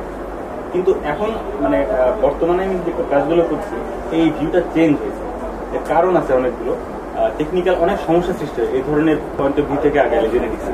এই কারণে বাধ্য হয়ে প্র্যাকটিসের জায়গা থেকে এই ধরনের কনক্লুশন টানা এখন বন্ধ হয়েছে। এখন যেটা মেইন স্ট্রিম সেই ধারণাটা হচ্ছে এমন যে এই যেসব মায়ের খিচুনি হয় এবং মানে মায়ের খিচুনি হওয়া এবং হচ্ছে এই যে গর্ভফুলে এই জিনটা প্রকাশিত হওয়া, এই একটা যদি থাকে তাহলে আর একটা থাকতে পারে। এই এখন কিন্তু মেডিকেল জেনেটিক্সের কনক্লুশনগুলো কিন্তু এরকম, এটা হলে এটা হবে এরকম না। আপনার মানে যে ওনার কথা সূত্র ধরেই বলি, সেটা হচ্ছে যে আমার এক বন্ধু, আমার মানে মাস্টার্সটা করেছিলাম ম্যাথমেটিক্যাল লজিক থেকে, মানে ম্যানচেস্টার থেকে। আমার অনার্স হচ্ছে ফিলসফি অ্যান্ড সোশ্যাল সায়েন্সে। তো সেখানে আমার বন্ধু মূলত ইউরোপিয়ান যে হেলথের যে সেন্ট্রাল ডাটাবেসটা আছে সেটা থেকে। তো ইউরোপে NHS একটা সিস্টেম ব্যবহার করে এখন, যেটা হচ্ছে যেমন মনে করুন আমি বাংলাদেশি, আমার মেল, আমার বয়স এত, চলে বুঝতেছেন, এবং সেখানে বাংলাদেশে যদি আমি বলি সিলেটের অথবা চিরঙ্গের অথবা খুলনার, সাথে সাথে বুঝতেছেন আমার যে ডাক্তারের কাছে আমার বায়োলজিক্যাল যে মানে গ্রস একটা জায়গা থেকে একদম সাজেশন দিবে আমার এই সিমটম ওষুধগুলো হলে এই মেডিকেশনগুলো। তো এইখানে যে রিজনিংটা ব্যবহার করা হয় এটাকে বলা হয় একটা নন মনোটনিক রিজনিং। আমার একটা ছোটো লেখাও আছে। আজকালকে আসলে বুঝতে পারছেন যে মনোটনিক রিজনিং যেটা হচ্ছে বুঝতে পারছেন যে আমার কিছু, যেমন মনে করুন যে এরিস্টটলের যে জ্ঞান মানে যে যুক্তিবিদ্যা, সেখান থেকে আসলে টেকনিক্যালি ওই তো নতুন জ্ঞান পাওয়া সম্ভব হয় না। যা কিছু জানি আমি সেখান থেকে আসে। কিন্তু এখন এই ক্ষেত্রে কিন্তু আপনি কখনো রোবট আছে না, রোবটে কিন্তু বুঝতে পারছেন তৈরি করতে পারবেন না, রোবটকে ট্রায়াল এন্ড এররের মধ্যে দিয়ে যাবে জ্ঞান। এখন যেই লজিক্যাল সিস্টেমটা ব্যবহার করা হয় সেটা হচ্ছে নন মনোটনিক। আপনি যেটা বললেন না, এটা হচ্ছে যে এই ইনফরমেশনের উপর ভিত্তি করে এই সিদ্ধান্ত, ফার্দার ইনফরমেশন আসলে এটা আর কি রিভাইজড হবে সিস্টেমটা, ওই প্যাটার্নে আজকালকে করা হয় থাকে। বাট যেটা আর কি গুরুত্বপূর্ণ যে জায়গাটা সেটা হচ্ছে যে ওই মানে ওই দুটো প্রেক্ষিত থেকে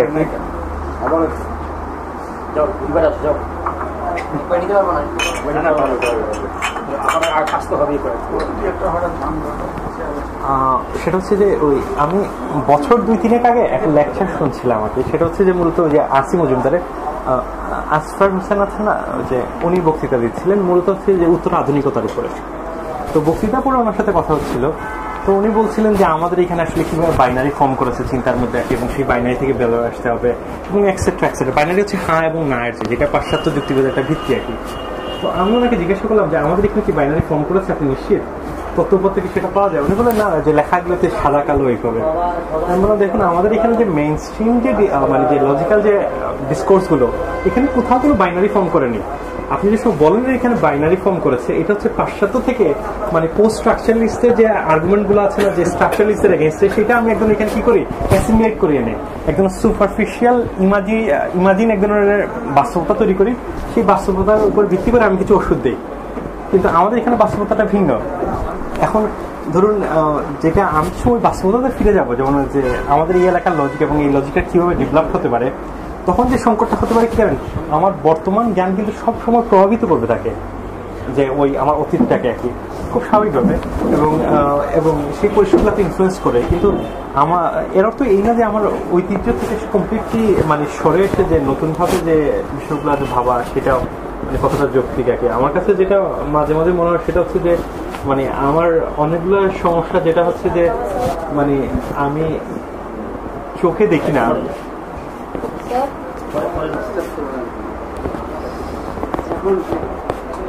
আমি চোখে দেখি না, কারণ হচ্ছে আমার সাইট প্রিভিলড হয়। যেমন ওই যে মানে কিছুদিন আগে শাস্ত্রের কিছু ছেলেপুলেরা ওই ড্রোন নামে একটা ছোট ওই যে হেলিকপ্টার টাইপের এটা তৈরি করেছিল। সম্ভবত এই ড্রোন তৈরি করার একটা প্রবন্ধতাই তৈরি হয়েছিল সম্ভবত যে 3 Idiots। আর 3 Idiots এটা মূলত আসছে আর কোথা থেকে না, আমেরিকার তার টেকনোলজির জন্য এটা প্রয়োজন হয়তো সে আবিষ্কার হচ্ছে। আমি তাদেরকে মানে হাসতে হাসতে জিজ্ঞাসা করেছিলাম, সেটা হচ্ছে যে ঢাকার এই মুহূর্তে বৈজ্ঞানিক এবং টেকনোলজিক্যাল সমস্যাগুলো কী কী, 2-4টা সমস্যা বলতে, সে কিন্তু বলতে পারছে না। তারপরে বললো বাংলাদেশের সমস্যা কেমন, সেটা বলতে পারছে না। কিন্তু আমি তাকে যদি বলতাম বুঝতে পারছেন যে মানে গ্লোবাল সায়েন্সের 10টা সমস্যা না মানে 100টা সমস্যা বলতে, সে 5 মিনিটে বলতে পারতো। কারণ হচ্ছে তার যে জ্ঞানটা, সেই জ্ঞানটা হচ্ছে পাশ্চাত্য থেকে আসার কারণে আমাদের এই মাটিতে একজনে বুঝতে পারছেন মানে বিচ্ছিন্ন করে, যার ফলে আমার এই মাটির যে সমস্যাগুলো আমি দেখি না, এখন আমি সলিউশন কোথেকে পাবো। এই বক্তৃতা যেটা হচ্ছে যে লাস্টের দিকে যেখানে ফেরার উপায়গুলো আসলে লোকেট করা যায়, কিভাবে ফেরা যেতে পারে আর কি।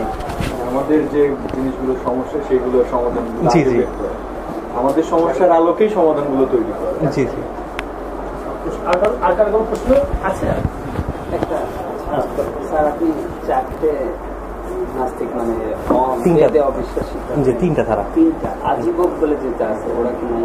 জি, একটা আমি শুনছিলাম ঋষি বৃহস্পতির অনুসারে অজীবক বা সামথিং দেবী প্রসাদের বৃহস্পতির মানে যে অনুসারীদেরকে মূলত বলা হয়ে থাকে মানে যে অসুরের অথবা চারবাকরাই আর কি, আসলে এদেরকে বলা হয়ে থাকে। আচ্ছা, আরেকটা কথা, আপনি বৌদ্ধ আর ওই জৈনদের সৎবাদীদের ওগুলোতে আপনি বলছেন যে মানে অ্যারিস্টটলের যে থিওরি বাইনারি হয় হ্যাঁ বা না, আমি এটা তো সবাই বুঝে যে এটা পানি আছে বা নাই, একই সাথে কিভাবে সম্ভবত পানি এটা খুব সিম্পল, মানে যে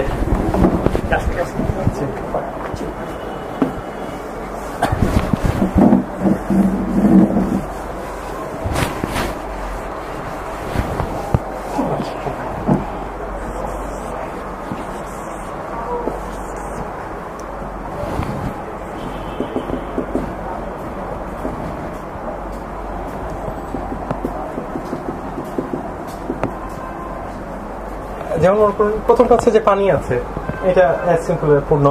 এটা হচ্ছে বুঝতে পারছেন শূন্য। এটা হচ্ছে পানি আছে এবং নেই, যেটা হচ্ছে যে অর্ধেক। মানে পাশ্চাত্য যুক্তিবিদ্যার সবচেয়ে বড় সমস্যা হচ্ছে যে আমার কতটা চুল পড়লে আমি তাক হিসেবে বিবেচিত হবো, এটা নিয়ে একটা মকারি আছে, কিন্তু এটা খুব সিরিয়াস প্রবলেম। যে প্রবলেমটার কারণে বুঝতে পেরেছেন যে ডিসিশন মেকিং অনেক সমস্যা হয়। ভারতবর্ষে এটা একদম সলিউশন আছে, সেটা হচ্ছে যে এটা হ্যাঁ এবং না বোধ। কারণ যেহেতু এখানে অর্ধেক পানি আছে এবং অর্ধেক পানি নেই। 3 নম্বরটা যে এটা মানে 4 নম্বরটা এটা খুব বেশ কমপ্লেক্স, মানে যে এবং বিস্ময়কর, মানে যে ওই সময় আমাদের বৌদ্ধিক চিন্তা কতটা আপার লেভেলে রিচ করেছে। সেটা হচ্ছে এটা আসলে কি বুঝবো, গ্লাসে না পানি আছে, না গ্লাসে না পানি আছে, না গ্লাস শূন্য। এর অর্থ হচ্ছে যেমন মনে করুন আমি বললাম কি জানেন, সেটা হচ্ছে যে বাংলাদেশের বর্তমান রাজার মাথার টাক আছে। এটা খুব মানে খুব আলোচিত পাশ্চাত্য একটা উদাহরণ। এটা কমপ্লিটলি নতুন সলিউশন দিতে পারে বুদ্ধ যুক্তিবিদ্যা। সেটা হচ্ছে যেমন বাংলাদেশের বর্তমান রাজার যদি টাক থেকে থাকে, আমি যদি বলি এখানে হ্যাঁ, তার মানে বাংলাদেশের বর্তমানে একজন রাজা আছেন এবং তার টাক আছে। আমি যদি বলি না, তাহলে বাংলাদেশে বর্তমান রাজা আছেন কিন্তু তার মাথাটা টাক না, কিন্তু বাংলাদেশের কিন্তু রাজা নেই। তো পাশ্চাত্য যুক্তিবিদ্যা আপনি এটা এক্সপ্রেস করতে পারবেন না। আমি একটা সাপ্লিমেন্টারি যে এটা নিয়ে অনেক রসিকতা হয়, সে হচ্ছে গিয়ে আপনি আগে যেরকম চুরি করতেন এখনো কি সেরকম চুরির অভ্যাসটা আছে? এরকম প্রশ্ন যদি কাউকে করা হয়, বা না দিয়ে এটার উত্তর দেওয়া তো তো এটা মূলত হচ্ছে যে সেটা মানে যে এটা কারণ হচ্ছে প্রচুর বৈশিষ্ট্য প্রপোজিশন আছে যেটার সম্পর্কে হ্যাঁ না কোনটাই বলা যায় না, কিন্তু মানে যে এই অবস্থা। কিন্তু হচ্ছে যে প্রত্যেকটা আবার না হতে পারে, এবং না হওয়ার মধ্যে দিয়ে বুঝতে পেরেছেন এখানে অদ্ভুত নীরবতা। যেমন গৌতম বুদ্ধ না অনেক সময় নীরব থাকতেন, যে মানে 10টা প্রশ্নের ক্ষেত্রে আছে যেটা বলা হয়ে থাকে, কিন্তু ওই 10টা প্রশ্নের যদি এরকম স্ট্রাকচারাল বৈশিষ্ট্য দেখেন এটা খুব মজার। সেটা হচ্ছে যেমন হচ্ছে যে জগতে কি আত্মা আছে, উনি বলেন না। জগতে কি আত্মা নেই, উনি বলেন তখনও না। তারপর যে সময় বলা হয় জগতে আত্মা আছে এবং নেই, তখনও উনি বলেন না। যখন বলা হয় জগতে না আত্মা আছে না নেই, তখনও উনি বলেন না। তখন আমাদের স্বাভাবিক বুদ্ধিমত্তায় যেটা মনে হয় এটা তো অ্যাবসার্ড, কিন্তু সমকালীন বুঝতে পেরেছেন যুক্তিবিদ্যা দিয়ে খুব সহজেই বোঝা যায় এটা খুবই রেশনাল। এটা নিয়ে খুব মজার দুইটা, যেমন আপনারা যদি মানে যারা ম্যাথমেটিক্স পড়েছে নাকি, ম্যাথমেটিক্স একদম নতুনটা ধারা আছে যেটা মূলত 60-এর দশকে উদ্ভব হয়েছে আমস্টারডাম থেকে। ব্রাওয়ার নামে একজন ম্যাথমেটিশিয়ান, জি ফাজিরাম, জি ব্রাওয়ার একটা সিস্টেম মূলত লজিকা, এটা হয় কনস্ট্রাকটিভ ম্যাথমেটিক্স থেকে, যেখানে কি যে ধরুন আমরা ম্যাথমেটিক্সের একটা বড় অংশ প্রমাণ করি, ধরুন কি পি অর নট পি না, তো আমি বললাম যে এটা পি ঠিক না, তখন বলি আমি এইটা, মানে যে কন্ট্রাডিকশনটা দেখা দিলে আমি মনে করি যে নেগেশনটা সঠিক। এইভাবে একটা ম্যাথমেটিক্সের বড় অংশ প্রুফ করি না। তো এই প্রুফগুলো বুঝতে পারছেন অনেক সময় অনেকে আজকালকে খুব স্কেপটিক্যাল। তো মূলত ব্রাওয়ার যেটা করেন যে নতুন ম্যাথমেটিক্সে এই মাধ্যমে প্রুফ করাটা ক্যান্সেল করে বলেন যে বুঝতে পারছেন হ্যাঁ অথবা না এর মধ্যে যে একটা মানা করলে যে আরেকটা হবে এটা সুনিশ্চিতভাবে বলা যায় না। প্রুফ বাই কন্ট্রাডিকশন, ওইটা বাদ। হ্যাঁ জি, প্রুফ বাই কন্ট্রাডিকশনটা বাদ দিয়ে বললেন উনি মূলত আমাদের সবগুলা স্ট্রেট লিনিয়ার প্রুফ দিতে হবে আর কি, কনস্ট্রাকটিভ প্রুফ। এটা এবারে খুব মেইন স্ট্রিম ম্যাথমেটিক্সের একটা আলোচনার অংশ, এবং কার্ট গাডেল নামে যিনি আছেন উনিও কিন্তু একজন কনস্ট্রাকটিভ ম্যাথমেটিশিয়ান, এবং ওনার কিটা আছে। তো ওনারা যেটা বলেন জানেন যে কোনটাকে আপনি স্ট্রেট ওয়ে যেরকম মানে প্রতিষ্ঠা করতে হবে, কোনটা আবার নাও হতে পারে। তার মানে এখানে যেটা গৌতম বুদ্ধ করছেন কি সবগুলা কিন্তু এক ধরনের নেগেশন, মানে না হতে পারে, না হওয়ার মধ্যে দিয়ে মানে এক ধরনের একটা মানে জায়গায় পৌঁছাতে পারে নাকি।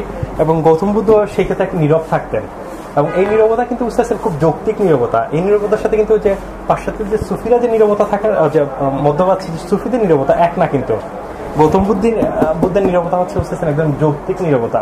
আর যেটা হাইলি এক্সপ্লোর করেছেন নাগার্জুন নামে 2nd সেঞ্চুরি একজন দার্শনিক, ওনার খুব নাম করার একটা টেক্সট আছে মুলায় মধ্যামিকা কারিকা।